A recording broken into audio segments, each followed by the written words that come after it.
आज 14 अगस्त 2025 है। जनपद सहारनपुर के 11 ब्लॉक में से एक ब्लॉक नानोता भी है, जहां की प्रमुख श्रीमती चांदनी राणा है और प्रमुख साहिबा और युवा नेता ऋषिपाल राणा के द्वारा बरसात में, तेज गर्मी में हजारों महिला, बुजुर्ग, पुरुषों ने हर घर तिरंगा यात्रा निकालकर उत्तर प्रदेश की राजधानी लखनऊ तक एक पॉजिटिव और बेहतरीन संदेश दिया है।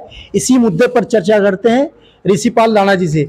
सर, हजारों की भीड़, जैसे मैंने कहा है कि बारिश में भी लोग आपसे मोहब्बत करते हैं, आप लोगों को क्या संदेश और कौन सी मोहब्बत देना चाहते हैं? देखिए, सबसे पहले तो मैं आपके चैनल के माध्यम से सभी क्षेत्रवासियों और जनपद वासियों को मेरा नमस्कार और स्वतंत्रता दिवस की सभी को बहुत बहुत हार्दिक शुभकामनाएं।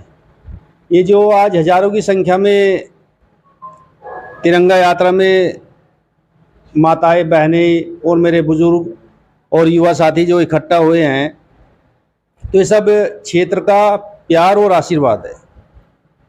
ये सब लोगों का आशीर्वाद है और प्यार है हमारे साथ, इसलिए इतनी बरसात में और काफ़ी संख्या में काफ़ी माताएं और बहनें और सभी अपने युवा साथी रहे। सर, इस बार पहले से भी अच्छी ये हर घर तिरंगा यात्रा निकाली गई, भोजन का भी इंतजाम हुआ है, क्योंकि आपको पता है कि गर्मी में भूख भी लगती है, महिलाएं गांव देहात दूर से आती हैं, इसलिए भोजन का और डिसिप्लिन भी प्रोग्राम में देखने को मिला है। प्रोग्राम तो सर बहुत हो जाते हैं, लेकिन डिसिप्लिन कहीं कहीं देखने को मिलता है। आपके कार्यक्रम में डिसिप्लिन बहुत है। देखिए कुर्बान भाई, ये भोजन की व्यवस्था तो मैं ये कहूँगा कि पहली बार कोई अजनबी काम तो मेरे कार्यकाल में नहीं हुआ है। जब से मैं यहाँ पे 2 बार से लगातार ब्लॉक प्रमुख हो, तो मैंने लोगों की सेवा में और लोगों के मान सम्मान में भोजन की व्यवस्था में दोनों योजना में कई बार पर्चा भरने पे, शपथ पे और लगातार मैं ऐसे कार्यक्रमों पे करता रहता हूँ। और डिसिप्लिन की है कि सब, वो भी उन्हीं का मैं बहुत धन्यवाद करूँगा कि सभी बहुत अच्छे से युवा साथी और अपने जितने भी क्षेत्र से आए लोग थे, उन्होंने डिसिप्लिन से ये व्यवस्था बना रखी, क्योंकि उनका खुद का एक कार्यक्रम था।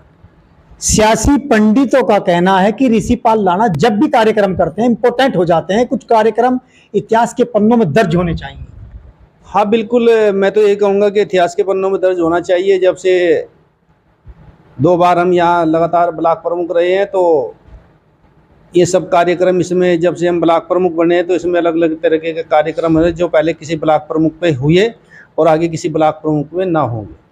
सर, आप मजबूत बात रखते हैं और मंझे हुए खिलाड़ी राजनीतिक में बन चुके हैं। लोग ये भी जानना चाहते हैं आपके राजनीतिक गुरु कौन है, आइडल किसको मानते हैं पॉलिटिकल फील्ड में?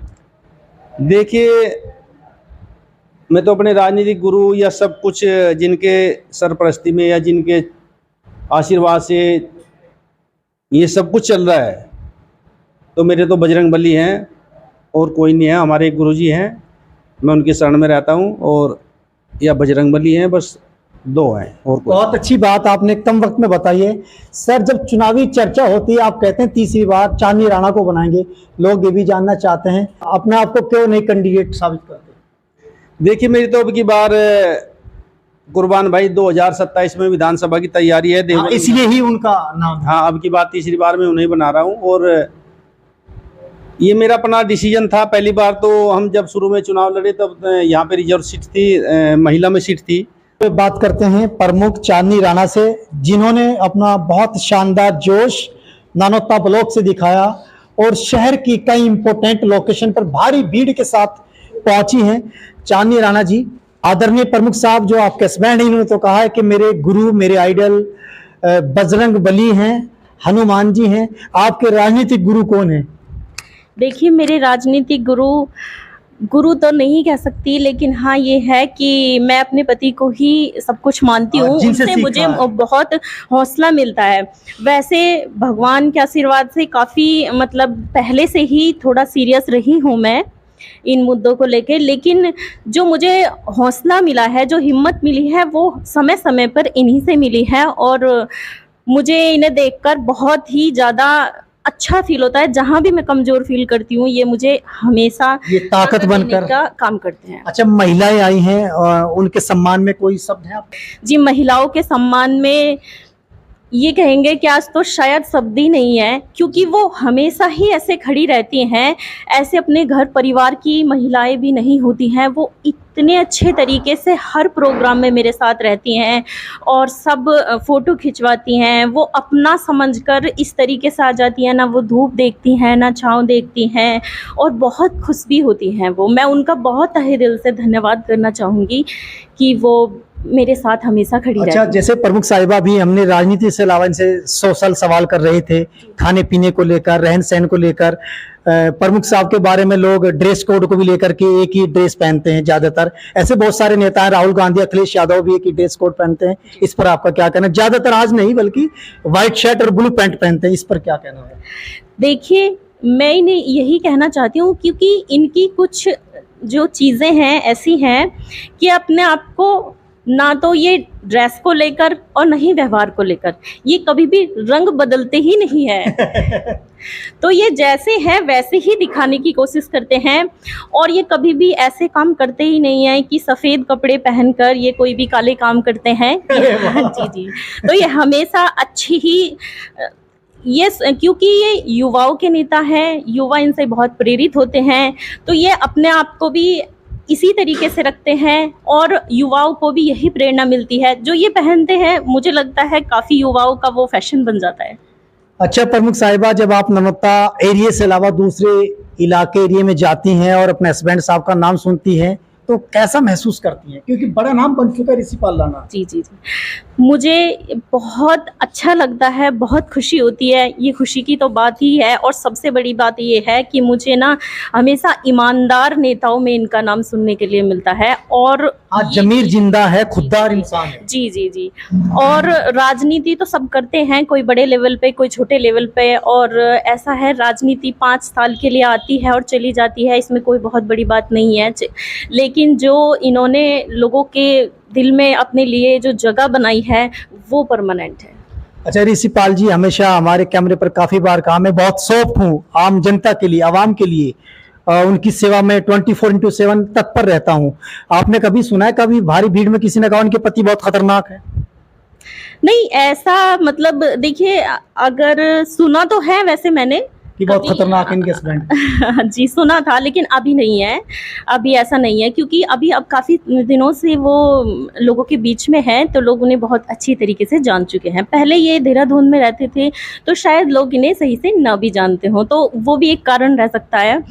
तो बाकी सब ऐसी बात नहीं है, इनका बहुत ही सॉफ्ट नेचर है। मैं कभी इन्हें कहूँ भी तो ये बच्चों को भी नहीं डांटते हैं, ये इतने सॉफ्ट हैं। और जहाँ इन्हें मतलब सख्ती की बात आती है तो फिर आपने मतलब ये सॉफ्ट वाली बात पर सिग्नेचर कर दिया कि सॉफ्ट है। जी जी जी, ये सॉफ्ट हैं, बिल्कुल सॉफ्ट हैं। और दूसरी बात ये है कि जहाँ पे मतलब इन्हें अपने सम्मान की बात आती है, वहाँ मुझे लगता है कि ये जितना हर एक इंसान को होना चाहिए, या जैसे एक क्षत्रिय को, एक अच्छे इंसान को जो सच्चा है उसे होना चाहिए, बिल्कुल होते हैं। प्रमुख साहब, एक दौर ऐसा भी रहा है जब आप स्टूडेंट लाइफ में थे और बताया जाता है किसी अधिकारी ने आपकी फैमिली को किसी बात को लेकर कहा सुनी, आगे आप बुलेट से आया, आपने उस अधिकारी को पीट दिया। पुरानी बात है। देखिए कुर्बान भाई, ये तो बहुत सारी लाइफ में सब चीजें बहुत रही हैं अपनी लाइफ में। वहां से आपकी राजनीति शुरू हुई थी, कुछ लोगों का कहना। नहीं, राजनीति तो हमारी हमने यहाँ से ननौता ब्लॉक से शुरू की थी। वो जो आज नहीं रही है यहाँ से, उन्हीं की किसी बात को लेके हमने राजनीति शुरू कर दी। हमने मन बना था कि ब्लॉक प्रमुख हम लड़ेंगे, और लोगों ने हमें आशीर्वाद दिया तो हम ब्लॉक प्रमुख यहाँ पे लड़े। और ये सब चीज़ें, ये जो घटनाएं आप पढ़ने टाइम की बता रही हैं, ये बता रही हैं, तो सब चीज़ें जीवन से जुड़ी हुई हैं, चलती रहती हैं, वो चल भी रही है, आगे चलती भी रहेंगी, इससे कोई दिक्कत वाली बात नहीं। बहरहाल प्रमुख साहब हर इंटरव्यू में यही कहते हैं कि नोक झोंक का दौर है, सियासत है, चलती रहेगी। चांदनी राणा जी हैं और किसी तारुफ के मोहताज नहीं, ठाकुर ऋषिपाल राणा। जय हिंद। इस वीडियो में इतना ही, नमस्कार।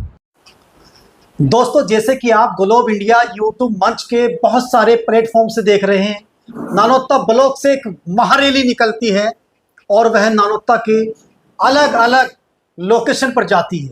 इसी मुद्दे पर चर्चा करते हैं वीडियो मैम, जो पीडीएस ऑफिसर्स हैं। मैम, आपके द्वारा और प्रमुख श्रीमती चांदनी राणा जी बहुत एक्टिव प्रमुख है। आपकी एक्टिविटी और उनकी मेहनत की वजह से आज हजारों महिलाओं ने हर घर तिरंगा यात्रा में शामिल हुई और खूब बुलंद आवाज के साथ जिंदाबाद के नारे लगाते हुए तिरंगा यात्रा निकाली है, आपका इस पर क्या कहना, क्या राय है? जी, आज जो हमारी प्रमुख मैडम हैं उनके नेतृत्व में एक विशाल रैली निकाली गई है। ये 12 से 15 तक कार्यक्रम था हमारे ब्लॉक में आज 14 तारीख को निकाली गई है और इसमें भारी संख्या में महिलाएं, पुरुष और बहुत सारे ग्रामवासियों ने भाग लिया है, जो कि बहुत उत्साह के साथ इसको एक उत्सव के रूप में मना रहे हैं और यहाँ से ब्लॉक ऑफिस से और संजय चौक तक जाएंगे और फिर से वापस इसका समापन ब्लॉक पे होगा। मैम, आज इस रैली में सबसे अलग बात देखने को मिली है, युवाओं में तो जोश है, बुजुर्गों में भी बड़ा जुनून है, बड़े जज्बे के साथ झंडे को लेकर जा रहे हैं। ये जज्बा कैसे पैदा हुआ है? ये देशभक्ति का ही जज्बा है और सबसे बड़ी बात है कि मौसम आज अनुकूल नहीं है, तब भी इतनी भारी संख्या में लोग हैं और लोग भीग भी रहे हैं, इसके बाद भी वो तिरंगा यात्रा निकाल रहे हैं, तो लोगों में बहुत उत्साह है अपने देश के लिए, देशभक्ति के लिए। ये एक उनका अलग ही फीलिंग है। एक गाड़ी के दो पहिए हैं मैम, आप और प्रमुख साहिबा बड़ी मेहनत कर रहे थे सोशल मीडिया के जरिए, भीड़ आने की वजह ये भी रही है? जी, हम लोगों ने प्रयास किया थे अधिक से अधिक संख्या में लोग आए और लोग खुद ही आ रहे हैं, उनके अंदर ही इतना उत्साह है कि ये एक उत्सव के रूप में मना रहे हैं। ये एक त्योहार की तरह है 15 अगस्त, तो उसी का ही एक बहुत अच्छी बात है कि ये फेस्टिवल पर्व की तरह है 15 अगस्त। मैम, ब्लॉक के जरिए हर गांव में, ग्राम पंचायत में झंडे भी पहुंच गए होंगे? जी, सभी ग्राम पंचायतों में हर घर तिरंगा अभियान के अंतर्गत झंडे दिए गए हैं और सभी के हमारे पास अच्छे अच्छे फोटोज आ रहे हैं रैलीज के और अलग अलग प्रोग्राम्स जो हो रहे हैं उनके। मैम, धन्यवाद हमसे टाइम देने।